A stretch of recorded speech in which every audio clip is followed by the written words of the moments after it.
మంత్రి వరంగల్ తూర్పు ఎమ్మెల్యే కొండా సురేఖ శాసనసభ సభ్యత్వాన్ని రద్దు చేయాలని బీఆర్ఎస్ మాజీ ఎమ్మెల్యే నన్నపనేని నరేందర్ డిమాండ్ చేశారు. ఎన్నికల్లో 70 కోట్ల రూపాయలు ఖర్చు చేశారని స్వయంగా కొండా మురళి చెప్పడం రాజ్యాంగాన్ని అవమానపరచడమేనని, ఇది ఎన్నికల సంఘం నిబంధనలకు విరుద్ధమని అన్నారు. దీని మీద సమగ్ర విచారణ చేపట్టాలని కోరారు. అంతేకాకుండా మురళి వ్యాఖ్యలను పరిగణలోకి తీసుకుని సురేఖ ఎన్నికను రద్దు చేయాలని డిమాండ్ చేశారు. ఆర్యవైశ్య సంఘం యొక్క తెలంగాణ రాష్ట్రంలో కాంగ్రెస్ ప్రభుత్వం వచ్చి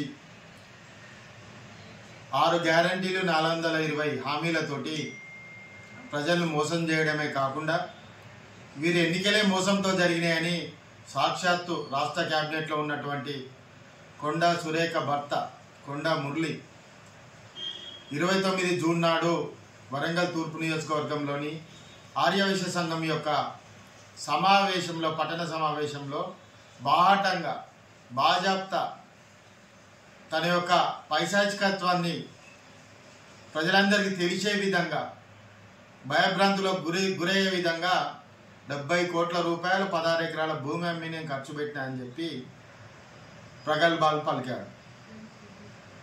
అదే కాకుండా మా నాన్న కొండ ఐలయ్య 500 ఎకరాల వతందార్, మాకు 500 ఎకరాల ఆస్తి ఉంది అని చెప్పడం జరిగింది.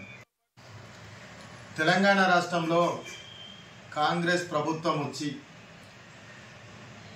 6 గ్యారంటీలు 420 హామీలతోటి ప్రజలను మోసం చేయడమే కాకుండా వీరి ఎన్నికలే మోసంతో జరిగినాయని సాక్షాత్తు రాష్ట్ర క్యాబినెట్లో ఉన్నటువంటి కొండా సురేఖ భర్త కొండా మురళి 29 జూన్ నాడు వరంగల్ తూర్పు నియోజకవర్గంలోని ఆర్యవైశ్య సంఘం యొక్క సమావేశంలో పట్టణ సమావేశంలో బాహాటంగా బాజాప్తా తన యొక్క పైశాచికత్వాన్ని ప్రజలందరికీ తెలిసే విధంగా భయభ్రాంతులకు కుప్పం ప్రజావేదికలో సీఎం